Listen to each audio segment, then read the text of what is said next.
welcome to my channel Infinity Male Sandhu. So today we are going to start the topic money of economics, 12th class economics CBSE board. So let's start about the money. So if you ask from anyone ki what is the money, some people can tell ki about the money and other will not. ठीक है. So probably we say that ki it's a cash or the amount in the bank account what we have, but it is not a definition of the money, because different people have a different opinion about the money, and money does not do anything in life. We can say कि money सब कुछ कर देगी, तो ऐसा possible नहीं है. It is just a piece of paper which we can use to complete our needs. ठीक है. और we can say in your bank account, simply money is most important discovery of a modern time. It is a foundation stone around which all economic activities are. मतलब जितनी भी हमारी economic activity है, जैसे consumption है, production है, investment है, so all these economic activity based on the money. So with the help of money we can solve our economy problems. Without money it is difficult for us in the modern life, because in the old time जो हमारी economy में जो barter system use करता है, जिसे हम CC economy भी कह देते हैं.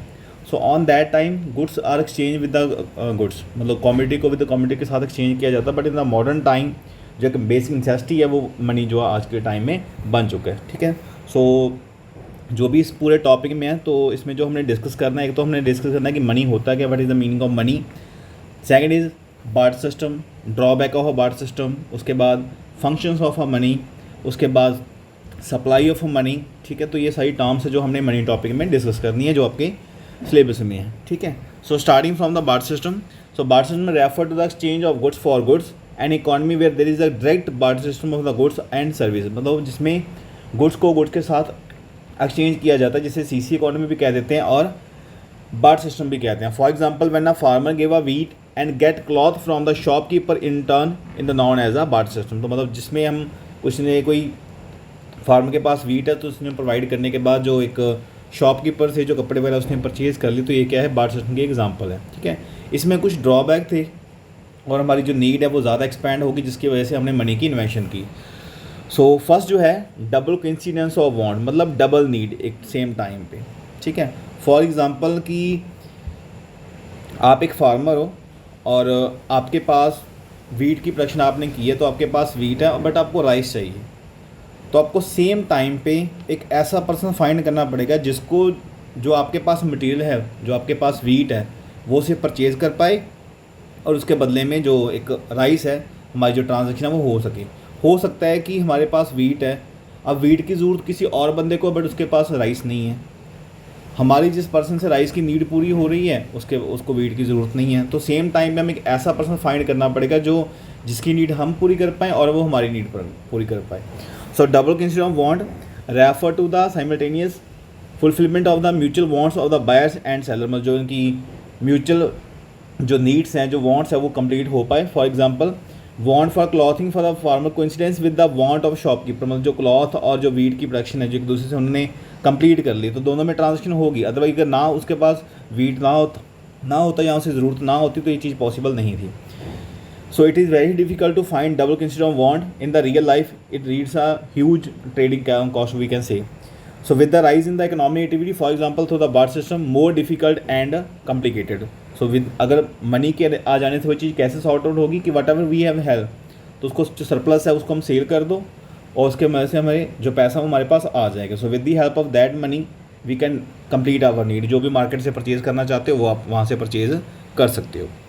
ठीक है. उसके बाद जो सेकंड इसका पॉइंट आ जाता है कि कॉमन मेजर ऑफ वैल्यू. मतलब जो हमें कॉमन मेजर, अगर आपसे पूछा जाए कि आपके पास जो कार है what is the price of car, तो आप simply in the form money आप कह सकते हो कि ये 5 लाख की कार है या 10 लाख की कार है. बट यही चीज़ आप बार्टर सिस्टम में सोच के देखो, तो it's very difficult to represent the value of anything. So in the barter system all community are not a equal value and there is a no common measure of value goods and service in which exchange ratio can be express. मतलब हम जिससे कोई decide कर पाएँ कि हाँ इसका जो एक्सचेंज हो पाएगा या नहीं हो पाएगा, तो उस टाइम पे कोई कॉमन यूनिट वहाँ पे उस टाइम पे अवेलेबल नहीं था. ठीक है. अब जैसे एग्जांपल है कि if A has a wheat and B has a rice, then it is difficult to decide how much wheat is needed to exchange with the 1 kilogram of rice. We can, because common unit नहीं है. So with the help of money अब जो invent हो चुकी है, so we can decide कि हाँ कितना, मतलब जो राइस का क्या प्राइस है, जहाँ वीट का क्या प्राइस है. उसके बाद है lack of standard of a deferred payment, ठीक है, जो डेफर्ड पेमेंट्स होती हैं उसके लिए भी अभी हेल्पफुल होगी, बिकॉज बार्टर सिस्टम में ये चीज़ पॉसिबल नहीं थी।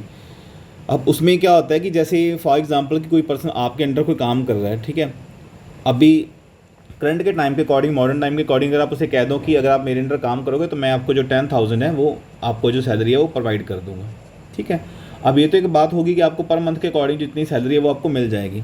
बट अगर यही चीज़ सोच के देखो कि अगर एक फार्मर है, आप फार्मर के साथ कोई बंदा काम कर रहा है, ठीक है, वहाँ पे वीट की प्रोडक्शन की है, और अगर कहो कि वो आपको वीट ही से प्रोवाइड करेगा, अब इसके अलावा भी तो उसकी बाकी नीड्स होती हैं, ठीक है, उसको जिसमें से अपना कोई कपड़े वगैरह का या कोई अपना मेडिकल ट्रीटमेंट का या कोई अपनी एजुकेशन का, तो उसने सारी चीज़ देखनी होती है। अब वीट उसके लिए सब कुछ नहीं हो सकता। दूसरी चीज़ क्या है कि अगर फॉर एग्जांपल कि आपने किसी पर्सन से जो 20,000 है वो उधार ले लिया, 1 मंथ के लिए है, 2 मंथ के लिए, आफ्टर 2 मंथ जो 20,000 की वैल्यू वो भी कितनी रहेगी, 20,000 की, उसमें कोई चेंज तो आएगा नहीं। बट यही चीज़ आप सोच के देखो कि अगर किसी पर्सन से आपने आज जो वीट है वो किसने उधार ले लिए और कहो कि 1 मंथ के बाद मैं वही वीट से जो प्रोवाइड कर दूँगा, तो नहीं कर सकते, बिकॉज हो सकता है जो आप क्वालिटी बाद में प्रोवाइड करोगे वो ज़्यादा अच्छी हो, या हो सकता है उससे बैड क्वालिटी हो। तो इस चीज़ की जो प्रॉब्लम्स है वो बार्टर सिस्टम एग्जिस्ट करती थी, जो मनी का आ जाने से जो आपकी सॉर्ट आउट जो हो चुकी है, ठीक है।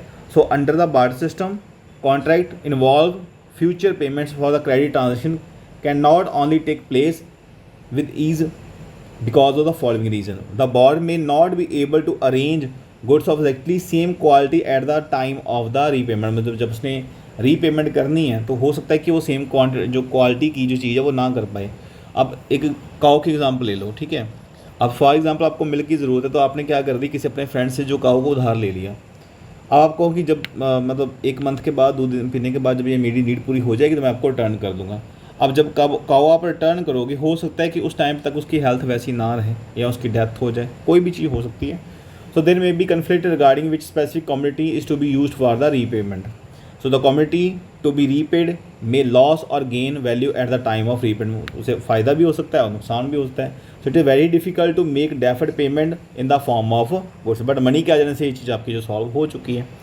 उसके बाद lack of store of value, store और transfer of value we can say कि अब सेविंग करनी तो हमारे लिए बार्टर सिस्टम में काफ़ी डिफिकल्ट है, बिकॉज अगर वीट या राइस कोई भी चीज़ है या वेजिटेबल है, अब उसको रखो कि मैं उसको संभाल के अपनी सेविंग के लिए रख लूँ, तो ज़्यादा टाइम तक आप नहीं रख पाओगे। अगर अभी भी आप घर पर अपनी जो खाने पीने के लिए जो वीट वगैरह आप स्टोर करके रखते हो, ठीक है, तो उसको भी, उसके लिए भी आपको प्रॉपर पेमेंट करना पड़ता है। हो सकता है कि जो वीट है वो ख़राब भी हो जाती है, तो मतलब उनको संभालने की जो कॉस्ट है वो अभी आपको करंट पड़ रही है। बट मतलब इट मीन्स कि आप बार्टर सिस्टम में जो सेविंग है वो काफ़ी डिफ़िकल्ट टास्क है, उसका चोरी होने का भी खतरा रहता है, उसको संभालने की कॉस्ट भी पड़ती है। बट अभी जो मनी है, मनी को आप पॉकेट में रखो, जैसे मर्जी आप सेव कर सकते हो। So most of the goods like wheat, rice and vegetable do not possess durability, their quality deteriorates with the passage of time, मतलब टाइम के साथ जो उसकी क्वालिटी है वो ख़राब हो जाती है। So store of goods require time and effort, अब उसके लिए टाइम की ज़रूरत पड़ेगी और एफर्ट भी लगेंगे ऑब्वियसली, ठीक है। सो जो ये वाली सारी की सारी जो डिफ़िकल्टीज़ हैं बार्टर सिस्टम जो है वो ज़्यादा टाइम तक नहीं रही, बिकॉज जब हमने मनी को रिप्लेस कर दिया, मॉनेटरी सिस्टम हमारी कंट्री में आ गया, तो उससे जो ये वाले जो बार्टर सिस्टम के ड्रॉबैक हैं वो क्या हो गए, रिमूव हो गए, ठीक है। उसके बाद अब जो कंक्लूजन पे हम पहुँचते हैं कि what is the meaning of money. So money is anything which is generally accepted as a medium exchange. तो मनी क्या है, ऐसी चीज़ है जिसको एज अ मीडियम एक्सचेंज के लिए यूज़ करते हैं, मेजर ऑफ वैल्यू के लिए यूज़ करते हैं, स्टोर ऑफ वैल्यू के लिए आप यूज़ करते हो, और डेफर्ड पेमेंट के लिए आप उसे यूज़ करते हो। तो सारी की सारी क्या है, मनी है। अब इसके फंक्शन आप कह लो या आप कह सो कि एक फंक्शंस को ही उसकी डेफिनेशन में उन्होंने जो है इंक्लूड कर दिया। So money use for cover all such things like coins, currency note, cheque, ये सारे के सारे क्या है, मनी की फॉर्म में आ जाते हैं। टाइम जैसे पहले बार्टर सिस्टम था, फिर कॉइन आ गए, ठीक है, फिर उसके बाद कॉइन के बाद फिर पेपर मनी आ गई, पेपर मनी के बाद प्लास्टिक मनी आ गई, plastic money in the sense credit card, debit card and all. अब उसके बाद ई मनी है, ई मनी मतलब जो आप गूगल पे वगैरह या फ़ोन पे वगैरह आप यूज़ करते हो, तो सारे के सारे क्या है, मनी के ये सारे के सारे फॉर्म्स हैं। उसके बाद है functions of money. So there are basically 2 functions, primary functions और सेकेंडरी फंक्शंस। प्राइमरी मतलब main function. So first is medium of exchange, की money used as a medium exchange, मतलब जो भी हमने एक्सचेंज करना है उसके लिए जो हमें सेल और जो परचेज़ का जो एक्ट है जिसको इसने डिफरेंट कर दिया, जो आपके डबल कोइंसिडेंस ऑफ वांट था, तो उसकी जगह पे मीडियम एक्सचेंज जो बन गया, तो ये आपकी मनी का ये मेन काम है। उसके बाद वैल्यू को मेज़र करना, मेज़र ऑफ अ वैल्यू, ठीक है, जैसे आपकी कार का क्या प्राइस है, तो ये सारी की सारी चीज़ क्या है, मनी के आ जाने से पॉसिबल हो चुकी है। So medium exchange money is a medium exchange means that it can be use to make payment for the all transaction of goods and service, मतलब जो आप ट्रांजेक्शन के लिए यूज़ करते हो। It most essential function of money. Money has a quality of generally acceptability, मतलब इसमें accept करने की, जैसे इंडिया में रुपी है तो उसको एक्सेप्टेबिलिटी है कि उसको हर कोई बंदा जो एक्सेप्ट कर लेता है, बिकॉज हमारे इंडिया में वही चीज़ चलती है, गवर्नमेंट ने उसे अप्रूव किया हुआ है। सो फंक्शंस है remove the major difficulty the lack of double coincidence of want and inconvenient associated with the barter system. जो मतलब बार्टर सिस्टम में जो दिक्कत आती थी डबल कोइंसिडेंस ऑफ वांट की, तो उसने उस चीज़ को क्या कर दिया, डिफरेंट कर दिया, because it divide the act of sale and purchase. जो भी आपके पास मटेरियल है सेल इन द मार्केट, उससे जो भी मनी आएगी with the help of money you can complete your need. ठीक है, तो इसने सेल और परचेज के एक्ट को डिवाइड कर दी, जिसकी वजह से जो डबल कोइंसिडेंस ऑफ वांट की जो प्रॉब्लम थी वो क्या होगी, आपकी सॉर्ट आउट होगी। ठीक है, उसके बाद है measure of value. So money used as a measure of value means the money work as a common denomination in which the value of goods service can be express, मतलब जिसमें आप किसी गुड्स की भी या किसी सर्विस की जो वैल्यू आप वो आप एक्सप्रेस कर सकते हो। ठीक है, तो इसकी वजह से जो जैसे फॉर एग्जांपल की by deducing the value of all goods and service to be single unit में आगे उसका what is the price of that commodity.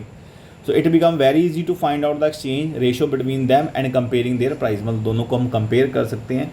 So it function facilitate maintenance of the business account which would be the otherwise impossible. Otherwise मतलब जो चीज़ें थी वो सारी की सारी वो इम्पॉसिबल थी बार्टर सिस्टम में, बट अभी इसके वजह से जो सारी की सारी चीज़ें क्या हो चुकी है, वो पॉसिबल हो चुकी है। ठीक है, उसके बाद जो आपके सेकेंडरी फंक्शंस आ जाते हैं, जैसे स्टैंडर्ड फॉर डेफर्ड पेमेंट, जिसके बारे में ऑलरेडी डिस्कस कर चुके हैं कि money use as a deferred payment means the money act as a standard for payment which are to be made in the future. Every day, millions of the transactions take place in which payment are not made immediately, but money incurs them. Such transaction and help in the capital formation and economic development of a country। मतलब जो सारी की सारी payment है वो एक time से हम कर नहीं सकते, कुछ के हमें फ्यूचर में करनी पड़ती है। सो इस चीज़ को उसने क्या कर दिया, हमें ये सॉर्ट आउट कर दिया। ठीक है, उसके बाद है लास्ट है the function significant because money as a standard for deferred payment has simplify the borrowing and lending operation. It has lead to creation of financial institution. उसके बाद नेक्स्ट है आपका स्टोर ऑफ वैल्यू, मतलब saving करना। ठीक है, so money as a store of value means that money can be use for a transfer purchasing power from present to future. Money is a way to store wealth, although wealth can be stored in the other form also, but money is the most economical and convenient way. It provide security to individual to meet the continuous and unpredictable emergency at to be pay future डेप्ट। मतलब जो भी हम एक future के लिए अपने future को ध्यान में रखते हुए जो भी आप सेविंग करते हो तो वह किया तो बाकी चीज़ को भी जा सकता है, जैसे गुड्स को भी सेव किया जाता है, बट उसमें आपको क्या है दिक्कत आती है। तो मनी जो है वो आपके लिए कन्वीनियंट मेथड है फ्यूचर के लिए सेविंग करने का। ठीक है, सो आज के लिए आई थिंक इतना ही काफ़ी है। आप एक बार जो फंक्शंस ऑफ मनी उस वहाँ तक रीड कर लेना, then we will start the next topic in the next video. Okay, thank you, hope you like it, thank you and have a nice day.